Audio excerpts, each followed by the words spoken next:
Today on KSL Plus, painful images out of Afghanistan, an impossible exodus for so many looking for safety, and the chaos at the end of America's longest war lasting 20 years stretches beyond the borders of Afghanistan. I'm Matt Rascone, and this is KSL Plus, and today we're taking a closer look at the impact of the unfolding Taliban takeover in Afghanistan and how it's impacting people a world away in Utah.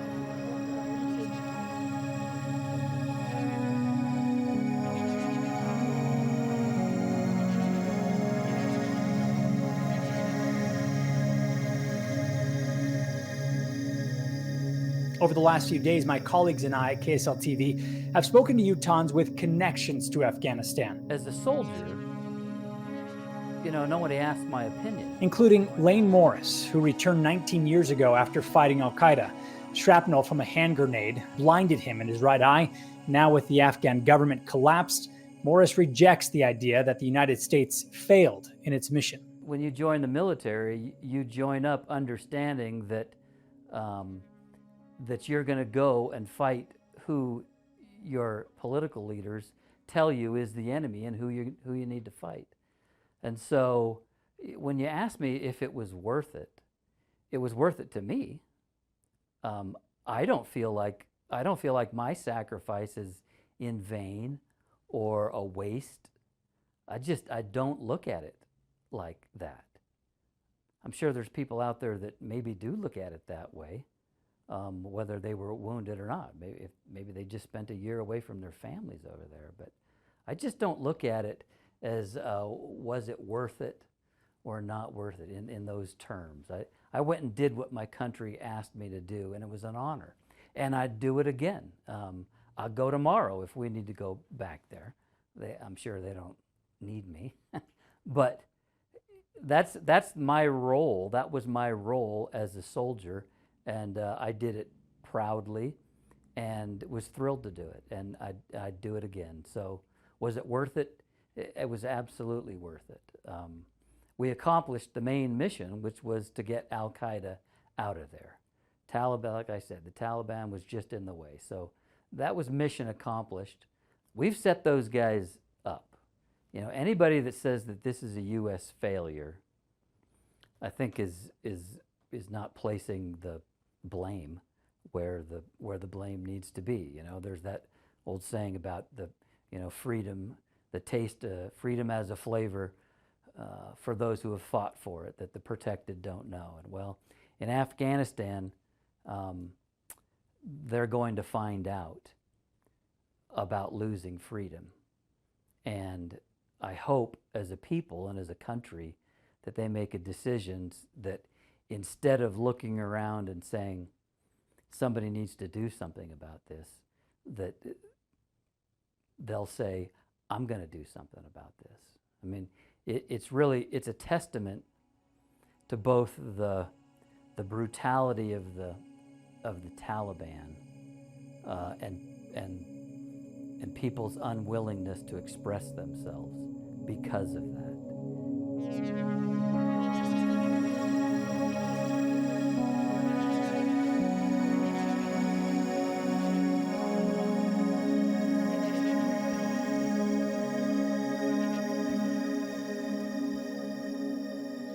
Jenny Taylor's husband, Major Brent Taylor, was killed in an insider attack by an Afghan Special Forces trainee in November 2018 while serving with the Utah National Guard.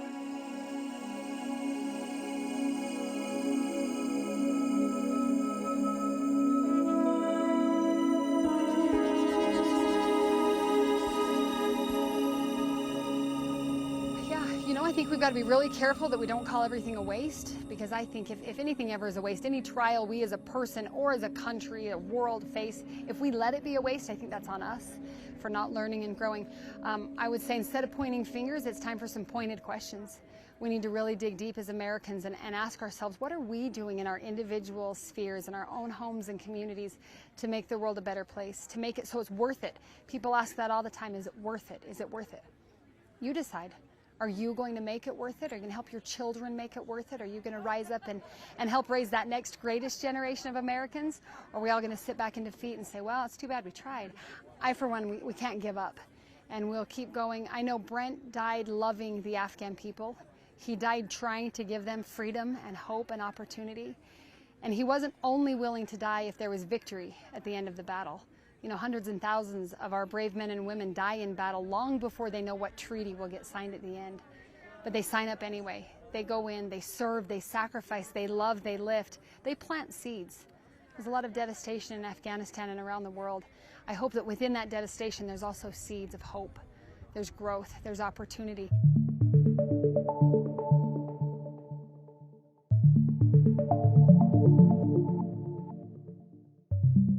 And this week, I spoke with Hamza Yakubi. He fled Afghanistan with his family and came to the U.S. as refugees in 2002. Now he and his family are desperate to bring home his sister, who was living in Afghanistan temporarily with her 4 and 2-year-old sons when all this happened in the last few days. And she is now stranded there, waiting and hoping for a way back to Utah. But just to confirm, you don't want the video portion on here.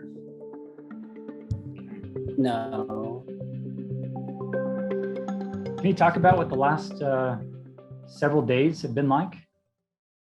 It's been terrifying, horrifying, devastating in a lot of senses. You know, I'm Afghan, that in itself, you feel sad and lost for the Afghans that are currently living there. Who knows what type of, there was a reason people didn't like living under Taliban rule back then. Why would they enjoy living under Taliban rule now? It's a loss to human rights. It's a loss to rights to women, minorities, ethnic minorities, religious minorities. I am religiously Shia. It's a minority, a religious minority. And, we'd be persecuted if we lived there right now.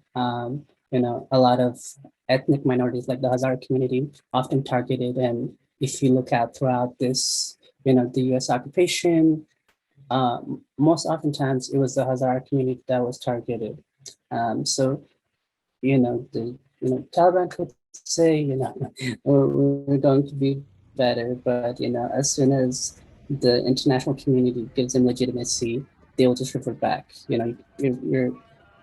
There's already stories, that, they told Afghan women that they can no longer work. They have to have their cousins or husbands or the men in their family to take their spots. So you could already see that happening. So imagine once the international community actually goes, yep, you're the government and we will be working with you, they'll just revert back. So, but as far as us, we haven't slept in days, just because of what's happening, but also just on a personal level, my sister is stuck over there. Her 2 kids are stuck over there.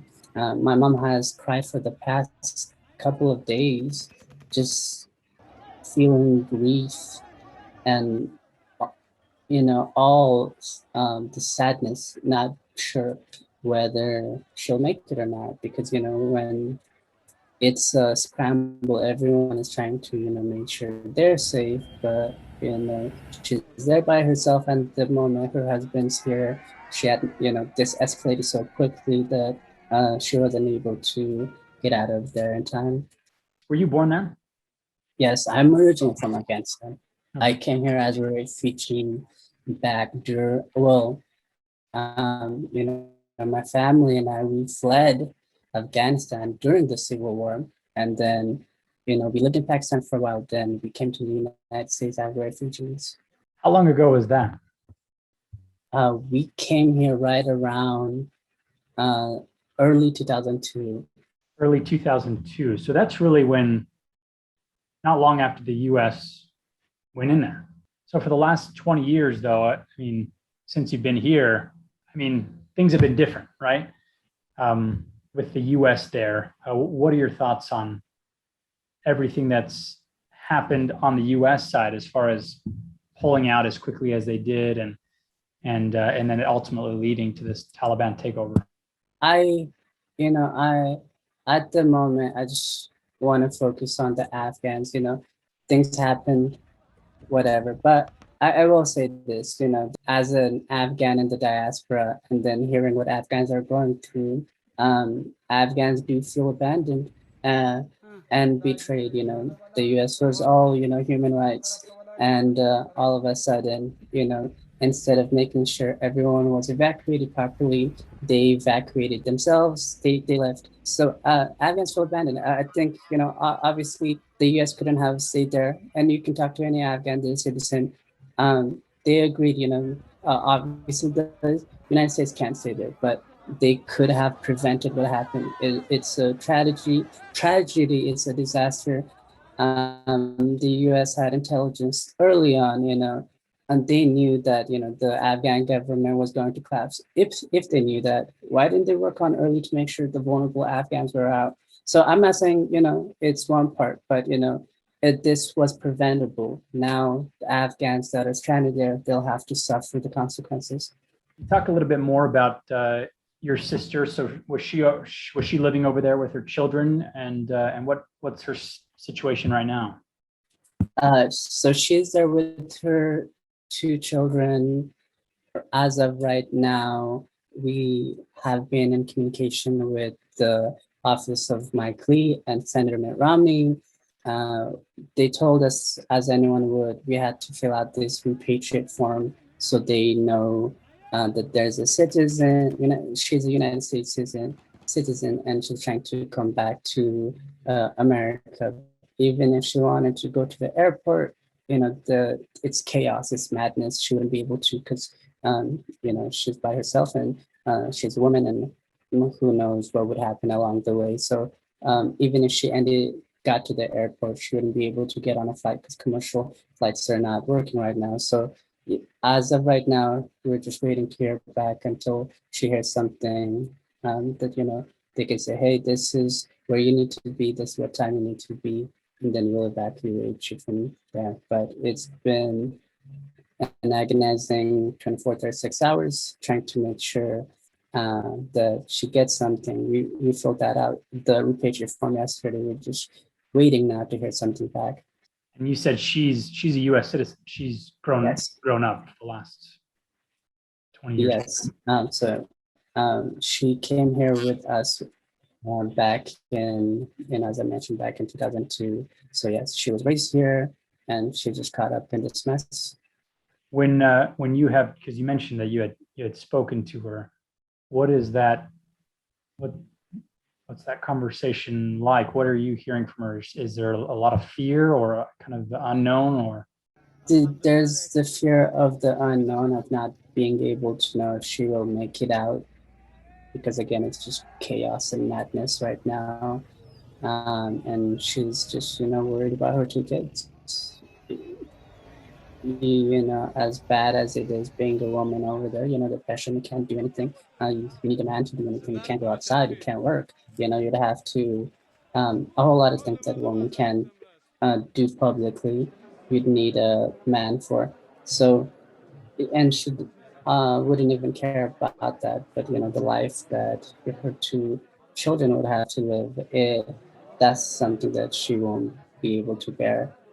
So she's afraid of the uncertainty, afraid of the lives her children would have to lead in that country. Yeah, I was going to ask you, I guess you kind of answered it there, but can you talk about just, we're seeing those images of people just, trying to pile on these planes and get out of the country. Why the urgency to get out of the country? What can you say about, living there under Taliban rule? There's a lot to say there. If you're not doing everything, as the Taliban would wish, like, you're going to be executed. Afghans lived through Taliban rule before, and they don't want to do it again. They'll be persecuted for any reason. If you speak out against the government, if you're a journalist, you'll be executed. If you're an activist, you'll be executed. If you're a minority, you'll be executed. Afghans don't want to live through that.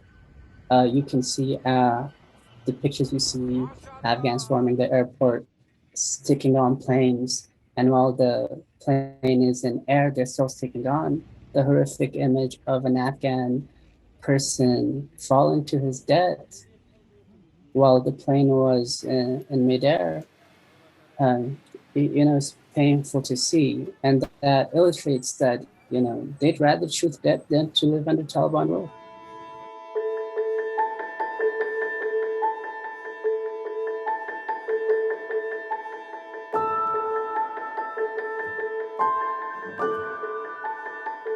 In your eyes, is the U.S. doing enough? Are we doing what we're supposed to be doing to help protect and get people like your sister, who's a U.S. citizen, out of the country? I think there's talks of it, I'll say that, but no, it's not being done as quickly as enough. Nothing is being expedited. There's a for lack of a better word, like there's the SIV and then the priority to for applicants, but that's based on if you have U.S. affiliations. What about the Afghans that need asylum? What about the Afghans that are vulnerable? No, the U.S. is not doing enough in that regard. Whatever it be, we need to expedite the process for SIVs. Priority to expand our visa quotas for Afghans and include refugees. And we demand that we want the United States to demand other countries to allow refugees in. You could say that there should be we could accept this number of refugees, fine. What about the rest of them? And in that way, ask other countries, take in refugees, because all of the bordering countries have blocked off their borders. Afghans can't get out. And those are the Afghans that are most vulnerable. Is there anything else you feel like would be important for people in Utah and in the U.S. to know about the situation that's happening there and what can be done to help that situation? I would say outside of whether you think what happened is right or wrong, whether you believe, U.S. had to evacuate, whether you thought, no matter what you thought about the political situation, at the moment, Afghans are suffering. Do whatever you can, donate to fundraisers. Afghans are right now internally displaced. There's a lot of Afghans that need food that are over there. Outside of that, we need to make sure to hold the U.S. accountable. This chaos wouldn't have happened if the, quick withdrawal and evacuation of the U.S. And that's what led to this chaos. I want to let everyone know right now is to call your representatives and ask them to allow more refugees, allow more asylums, because Afghans are suffering and Afghan refugees have nowhere else to go. When you look ahead in the near or future, what do you see with your home country, with Afghanistan? So I'm part of this group called the Afghan American Community Organization. It's a national organization. The focus of the group is to support the diaspora, how to be there for each other. Everyone in the diaspora had dreams of contributing, giving back to the country one day. And this situation it's been devastating, not knowing if you'll ever be able to see Afghanistan again. It wouldn't be safe to go back home. I think what our hope is, no matter what, we just want to be there for Afghans back home, whatever that may mean. Did that answer your question? Yes. Yeah. And so now you're kind of struggling with the reality that you may not see the country again. Yes. And adding on to that, we're not losing hope. Afghan, this event has traumatized us again. because we've lived through this. My mother, my siblings, we came and endured the Civil War, and my mom was traumatized by this, and now this is a re-traumatization of it. But given all of that, we know that the Taliban are oppressive, would take the Afghan country back to medieval times. But given all of that, we're hopeful that we're not going to give up on the Afghans that are there. Afghans in the diaspora, there's a real survival guilt right now. We went through all of this. Most of us are refugees, be it back from we're being part of the refugee process, back from the Soviet invasion, back from the Civil War, even back from the invasion of the U.S. and occupation of U.S. of Afghanistan. Refugees have lived through that. I guess to make it short, we just want to make sure Afghans know that we're still here for them, despite what's happening. So was the last time you were there, was that in 2002, or have you been there since? I was a baby. During the Civil War, my mom carried me in her arms. Chaos was surrounding us, but my mom carried me and my siblings were in tow. We were all seeing all of this craziness around us. And I won't share too much of like the explicitness of what we were seeing as we were trying to get out. But yeah, I was a baby. I was an infant when I was born there. I've never been back. And Afghans, we hold our identity so close to us. And that's why this is devastating. We might not ever be able to go back again.